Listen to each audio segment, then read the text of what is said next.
Okay, so today's Bible reading is going to be Matthew 13 and Luke 8. Let's get right into it. Matthew 13, already flipped over to it. On that day, Jesus went out of the house and was sitting by the sea, and large crowds gathered to him. So he got into a boat and sat down, and the whole crowd was standing on the beach. And he spoke many things to them in parables, saying, Behold, the sower went out to sow. And as he sowed, some seeds fell beside the road, and the birds came and ate them up. And others fell on the rocky places, where they did not have much soil. And immediately they sprang up, because they had no depth of soil.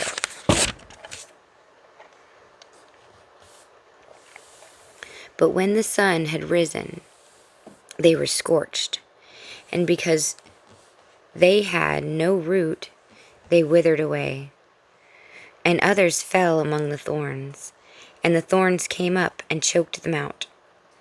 And others fell on the good soil, and were yielding a crop, some 100-fold, some 60, and some 30. He who has ears, let him hear. Verse 10. And the disciples came and said to him, Why do you speak to them in parables?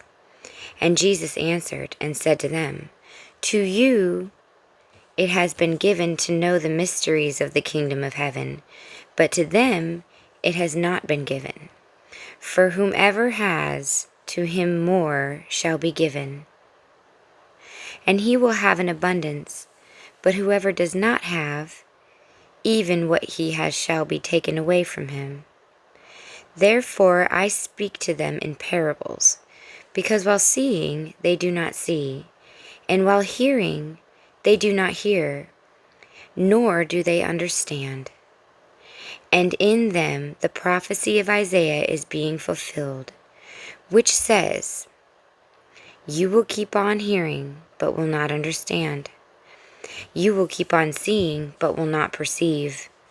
For the heart of this people has become dull, and with their ears they scarcely hear, and they have closed their eyes, lest they would see with their eyes, hear with their ears, and understand with their heart, and return, and I would heal them.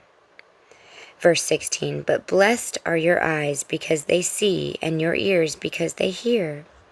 For truly I say to you, that many prophets and righteous men desired to see what you see, and did not see it, and to hear what you hear, and did not hear it. Verse 18, Hear then the parable of the sower. When anyone hears the word of the kingdom and does not understand it, the evil one comes and snatches away what has been sown in his heart.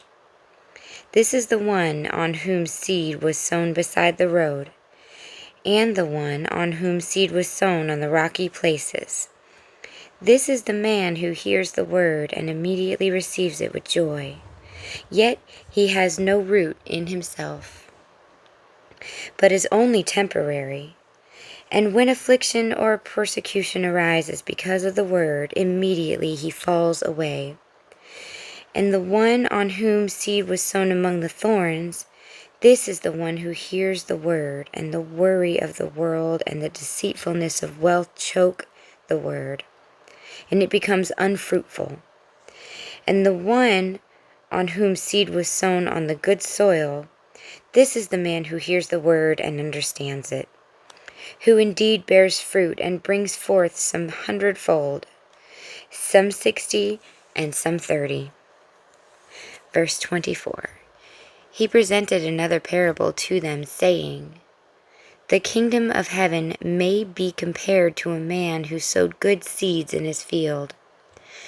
But while his men were sleeping, his enemy came and sowed tares among the wheat and went away.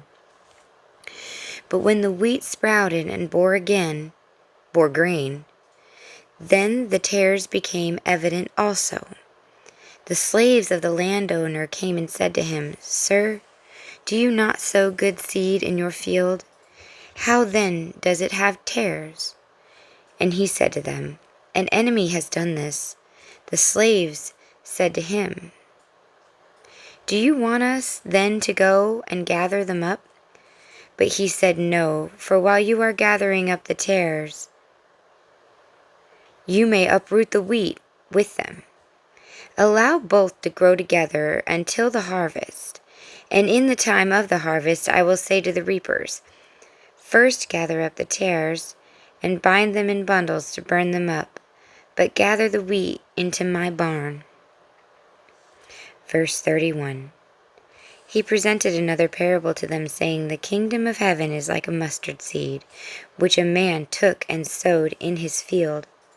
And this is the smallest of all seeds, but when it is fully grown, it is the largest of the garden plants, and becomes a tree, so that the birds of the air come and nest in its branches.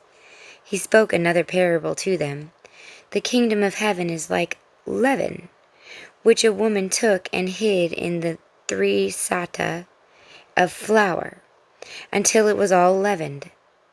All these things Jesus spoke to the crowds in parables, and he was not speaking to them without a parable, so that what was spoken through the prophet might be fulfilled, saying, I will open my mouth in parables.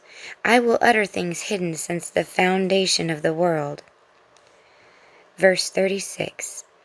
Then he left the crowds and went into the house, and his disciples came to him and said, Explain to us the parables of the tares of the field. And he answered and said, The one who sows the good seed is the Son of Man, and the field is the world. And as far as the good seed, these are the sons of the kingdom, and the tares are the sons of the evil one. And the enemy who sowed them is the devil, and the harvest is the end of the age, and the reapers are angels. So just as the tares are gathered up and burned with fire, so shall it be at the end of the age. The Son of Man will send forth his angels, and they will gather out of his kingdom all stumbling blocks, and those who commit lawlessness, and will throw them into the fiery furnace. In that place there will be weeping and gnashing of teeth. Then the righteous will shine forth as the sun in the kingdom of the Father. He who has ears to let him hear. He who has ears, let him hear. Verse 44. The kingdom of heaven is like a treasure hidden in the field, which a man found and hid again, and from joy over it he goes, and sells all that he has and buys that field. Verse 45. Again, the kingdom of heaven is like a merchant seeking fine pearls, and upon finding one pearl of great value, he went and sold all that he had and bought it. Verse 47. Again, the kingdom of heaven is like a dragnet cast into the sea and gathering fish of every kind. But when it was filled, they drew it up on the beach. And they sat down and gathered the good fish into the containers, but the bad they threw away. So it will be at the end of the age. The angels will come forth and take out the wicked from among the righteous, and will throw them into the fiery furnace. In that place there will be weeping and gnashing of teeth. Have you understood all these things? They said to him, Yes. And he said to them, Therefore, every scribe who has become a disciple of the kingdom of heaven is like a head of a household, who brings out of his treasure things new and old. Verse 53. Now it happened that when Jesus had finished these parables, he departed from there, and he came to his hometown and began teaching them in their synagogue, so that they were astonished and said, Where did this man get this wisdom and those miraculous powers? Is not this the carpenter's son? Is not his mother called Mary, and his brothers James and Joseph and Simon and Judas? And his sisters, are they not all with us? Where then did this man get all these things? And they were taking offense at him. But Jesus said to them, A prophet is not without honor except in his hometown and in his own household. And he did not do many miracles there because of their unbelief.